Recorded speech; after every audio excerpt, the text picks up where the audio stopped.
ሰላም ጤና ይስጥልን ውድ የቻናላችን ተከታታዮች የፕሮግራማችን ቤተሰቦች፣ ይህ አብዲራዋ ቲዩብ ነው። በሶስተኛ ክፍል ፕሮግራማችን በድጋሚ ወደ እናንተ ተመልሰን መጥተናል። ፕሮግራማችንን ላይክ እያደረጋችሁ እንድታደምጡን፣ ላይክ ስታደርጉ የዚህም ፕሮግራም ተደራሽነት ተደማጭነት ለበርካታ የእግር ኳስ ቤተሰቦች ተደራሽ እንዲሆን ያግዛልና ፕሮግራማችንን ላይክ እያደረጋችሁ እንድታደምጡን፣ አዲስ ከሆናችሁ ደግሞ ሰብስክራይብ በማድረግ የደወል ምልክቷን ተጭናችሁ ዛሬ ሰብስክራይብ ያደረጋችሁ ላይክ እያደረጋችሁ ቤተሰብነታችንን ተደራሽ እንድታደርጉ በአክብሮት እየጋበዝን ይህንን ፕሮግራም ከሀገር ውጭ የምታደምጡ የቻናላችን ተከታታዮች የሁል ጊዜ ድጋፋችሁን በሱፐር ስቲከር፣ በሱፐር ቻት፣ በሱፐር ታንክስ ድጋፍ ታደርጉልን ዘንድ የአክብሮት ግብዣችንን እያቀረብን የሶስተኛው ክፍል ፕሮግራማችን እንግዲህ የኢትሃዱ ፍልሚያ በምሽቱ ጨዋታ በፔፕ ጋርዲዮላ ማንቸስተር ሲቲ ለ20 ተከታታይ ጨዋታ በፕሪሚየር ሊጉ ታሪክ አንዱን የእንግሊዝ ክለብ በቶፕ ፍላይት ፉትቦል በሁሉም ውድድሮች ለ20 ተከታታይ ጨዋታ በማሸነፍ ማንቸስተር ሲቲ አዲስ ሪከርድ መጻፍ ችሏል። ፉላምን የለንደኑን ክለብ በሜዳውና በደጋፊው ፊት ማንቸስተር ሲቲ በኢትሃድ 3-0 በሆነ ውጤት ማሸነፉን ተከትሎ የነጥብ ልዩነቱን ወደ 3 ማጥበብ ችሏል። ዛሬ የሚካኤል አርቴታ አርሴናል ጨዋታውን እስከሚያደርግ ድረስ አስደናቂ ውጤት ከረፍት በፊት የታየ የማንቸስተር ሲቲ ግሩም እንቅስቃሴና የጨዋታ የበላይነት ሲቲ ከረፍት በፊት ባስቆጠራቸው 3 አስደናቂ ግቦች በአንቷን ሴሜኒዮ፣ ኒኮ ራይሊ እና ኤርሊ ሃላንድ በ2026 ከአንድ ወር በኋላ ክፍት ከሆነ እንቅስቃሴ ከፔናልቲ ውጪ ግሩም ግብ አስቆጥሮ ማንቸስተር ሲቲን ወደ 3 ነጥብ ልዩነት ያጠበቡበትን ድል በፉላም ላይ መቀናጀት ችሏል።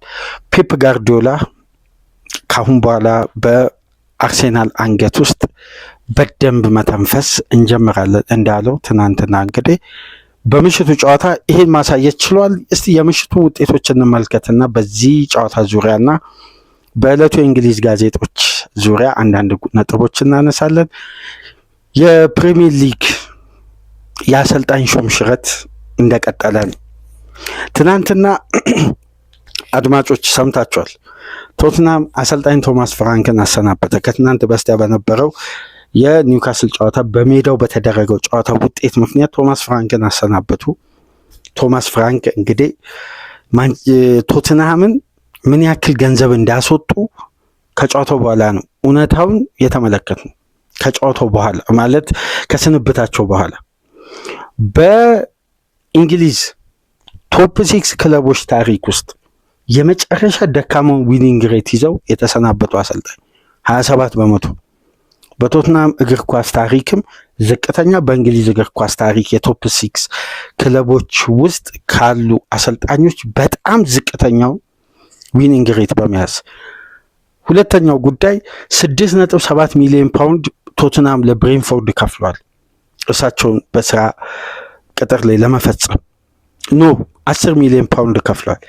ለቶማስ ፍራንክ 6.7 ሚሊዮን ፓውንድ ከፍሏል። ለአሰልጣኙ በቀጥታ በፕሪሚየር ሊግ ጨዋታ ሲያሸንፉ 957,000 ፓውንድ ይከፍሏቸዋል። አንድ ድል ሲያስመዘግቡ በፕሪሚየር ሊግ።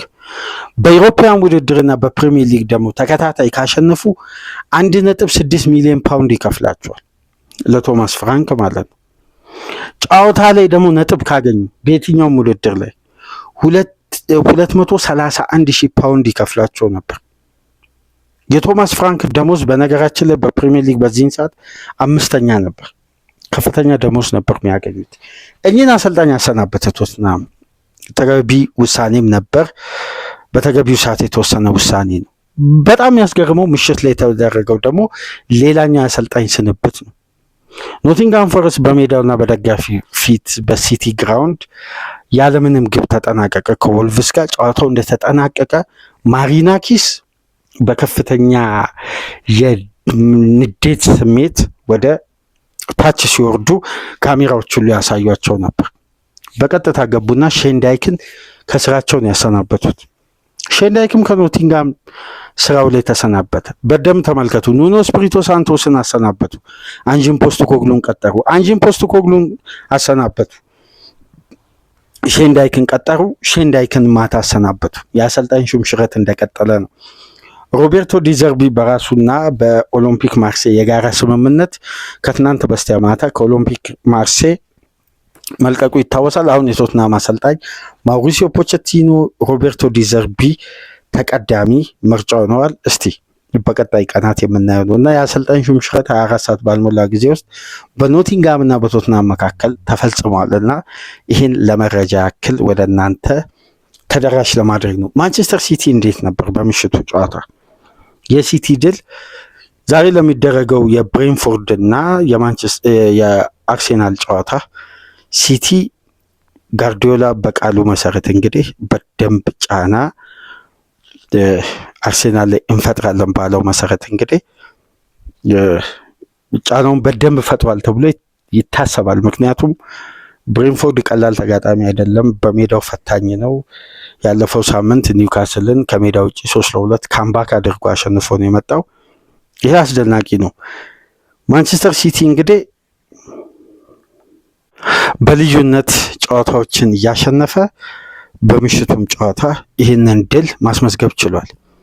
ጨዋታው በተጀመረ ነበር ማንቸስተር ሲቲ በከፍተኛ ማጥቃት በከፍተኛ ዶሚኔት በማድረግ በ24ኛው ደቂቃ በአንቷን ሴሜኒዮ አማካኝነት ይሄ ተጫዋች ፈጣን መላመድ፣ ፈጣን ሪያክት፣ በነገራችን ላይ በጥር ጋርዲዮላ ለምን ሴሜኒዮን እንዳስፈረመ አሁን በደንብ እያየን ነው። የዶኩ መጎዳት፣ የነ ፎደን በአካል ብቃት ደረጃ ፊት አለመሆንና ከሳምንት ሳምንት እንደዚህ አይነት ተደራራቢ ጨዋታ ላይ ኮንሲስታንሲ ብቃት ማሳየት አስገዳጅ ስለሆነ በዛ ደረጃ ለመገኘት የጤንነታቸውን ጉዳይ እየተመለከቱ አሬንጅ እያደረገ እንግዲህ ኢንጌም ማኔጅመንት እየወሰደ ዴብዙን ለማስተካከል አታኪንግ ሰርድ ላይ እንዲሁም የመልሶ ማጥቃት እንቅስቃሴ ላይ የበለጠ ተክለሰውነቱን፣ ፍጥነቱን፣ ጉልበቱን ለመጠቀም በፍጥነት ይሄ ተጫዋች ሪያክት ማድረግ ጀመረ። ጉሂን አስፈረሙ። የጉሂ ልዩነት እየታየ ነው። ሲቲ በክሊንሺት አሸነፈ። ስለዚህ ሁለቱም ትክክለኛ ፊርማ ነበር ለማንቸስተር ሲቲ እና ማንቸስተር ሲቲ በአስደናቂ ሪከርድ ነው ጨዋታዎችን እያሸነፈ የሚገኘው። ግን አንድ ሪከርድ ልንገራችሁ። በ2010 ነበር ለመጨረሻ ጊዜ ማንቸስተር ሲቲ በሳምንቱ አጋማሽ ጨዋታ ሲሸነፍ። ከዛም በኋላ ባደረጋቸው ጨዋታዎች 56 በፕሪሚየር ሊጉ የትኛውም ክለብ አድርጎት የማያውቀውም በታሪክ በሚድዊክ ጨዋታ ሲቲ ተሸንፎ አያውቅም። 56 ጨዋታ፣ ይሄ በጣም ብዙ ጨዋታ ነው። በሳምንቱ አጋማሽ እኮ አልፎ አልፎ በፕሪሚየር ሊግ የሚደረግ ነው። ለ56 ጨዋታ የቀጠለ ጥንካሬ ነው። ጨዋታው ግን እንዴት ነበር? በማንቸስተር ሲቲ በኩል የፔፕ ጋርዲዮላ ሲቲ የተወሰኑ የተጫዋቾችን ለውጥ በማድረግ ነው። በተለይ እነ ሩቢን ዲያዝን ወደ ምርጥ 11 በመመለስ ኡመር መርሙሽን በፎደን በመቀየር ነበር ከአንፊልዱ ጨዋታ ለውጥ በማድረግ የጀመረው 24ኛ ደቂቃ ላይ የአንቷን ሴሜኒዮ ግብ፣ ከዛም በኋላ የመልሶ ማጥቃት አስደናቂ ግብ የተቆጠረው ደግሞ በኒኮ ኦራይሊ እና በኤርሊ ሃላንድ አማካኝነት ተከታታይ የተቆጠረ አስደናቂ ግብ ነበር። ሲቲ ከረፍት በፊት አድቫንቴጁን ዶሚኔት ያደረገበት አጋጣሚ ተጠቅሞ 2-0 ወደ 3-0 በሃላንድ አማካኝነት ደግሞ ክፍት ከሆነ እንቅስቃሴ ግብ በማስቆጠር ኤርሊ ሃላንድ እንግዲህ ወደ አስቆጣሪነቱ በተመለሰበት ፔፕ ሌላኛውን የለንደን ክለብ የተቀናቃኙን ጎረቤት በማሸነፍ እንግዲህ ለዛሬው ጨዋታ ለሚካኤል አርቴታ አርሴናል ሌላ ትኩረት ውጥረት ሊፈጥር የሚችል ሌላ ድል ማስመዝገብ ችሏል። ከዚህ ጨዋታ ጋር በተያያዘ ምናልባት አብዛኛው የማንቸስተር ሲቲ ደጋፊዎችም የሌሎች ክለቦችም መስማት የሚፈልጉት ትልቁ መረጃ እንግዲህ እረፍት ሰዓት ላይ እዛው ስለቀረው ኤርሊ ሃላንድ ነው በጉዳት ምክንያት እና የተወሰደ ጉዳት የምታስታውሱ ከሆነ የኒኮ ኦራይሊ ቢልድ አፕ ላይ ነበር ይሄ ተጫዋች ጉዳት ያስተናገደው። የኒኮ ኦራይሊ ግብ ስትቆጠር በጨዋታው እንቅስቃሴ ላይ ነበር ሃላንድ ወደ ቁርጭምጭሚቱ አካባቢ መጠነኛ ህመም ተሰምቶት እንግዲህ ፔፕ እንዳለው ከሆነ በሜዳ ውስጥ ለመቀጠል ባለመቻሉ ምክንያት ጥሩ ስሜት እየተሰማው ስላልነበር እንድቀይረው ጠይቆኝ ነው ተጫዋቹን እዛው ያስቀረ ነው እና ተጨማሪ ምርመራዎችን ዛሬ ያደርጋል። በጤና ባለሙያዎች ምርመራ ከተደረገለት በኋላ እንግዲህ ውሳኔ የሚታወቅ ይሆናል። ነገር ግን ጉዳቱ የዛን ያክል የከፋ አይደለም፣ ምቾት አለመሰማት ነው ብሏል። ምቾት አለመሰማት እንግዲህ ቁርጭምጭሚት ላይ ሲፈጠር ተጫዋቾች ለሪከቨሪ በትንሹ ከ7 እስከ 10 ቀናት ነው የሚፈጀው። ስለዚህ ማንቸስተር ሲቲ እድለኛ የሆነው በቀጣይ ሳምንት በሳምንቱ መጨረሻ የሚደረገው ጨዋታ በኤፍኤ ካፕ መሆኑን ተከትሎ ምናልባት የፔፕ ጋርዲዮላ ማንቸስተር ሲቲ ካለበት ፊክስቸር አንጻር የዚህ ተጫዋች ለኤፍኤ ካፕ ጨዋታ አስፈላጊነቱ የዛን ያክል ስላልሆነ ለሪከቨሪ ረጅም ጊዜ ይወስዳል ተብሎ አይጠበቅም። ነገር ግን በ50 ነጥብ የፔፕ ጋርዲዮላ ማንቸስተር ሲቲ ይህን ጨዋታ ከጨዋታው በፊት በነበረው ቴብል በ50 ነጥብ ከአርሴናል በ6 ነጥብ ርቆ ነበር የሚገኘው። አሁን 53 ነጥብ በመያዝ በ16 ድል በ5 አቻ በ5 ሽንፈት የፔፕ ጋርዲዮላ ማንቸስተር ሲቲ ከአርሴናል የግብ ክፍያ ልዩነቱ በ2 አንሶ በነጥብ በ3 አንሶ መቀመጥ ችሏል። ይሄ የጋርዲዮላ ታስታውሳላችሁ፣ ከዚህ በፊት አንድ ፕሮግራም ላይ አንስቼላችሁ ነበር። በፌብሩዋሪ አጋማሽ የፔፕ ጋርዲዮላ ማንቸስተር ሲቲ ከተነፈሰም ከተነቃቃም በዛም ወቅት ነው መጠበቅ።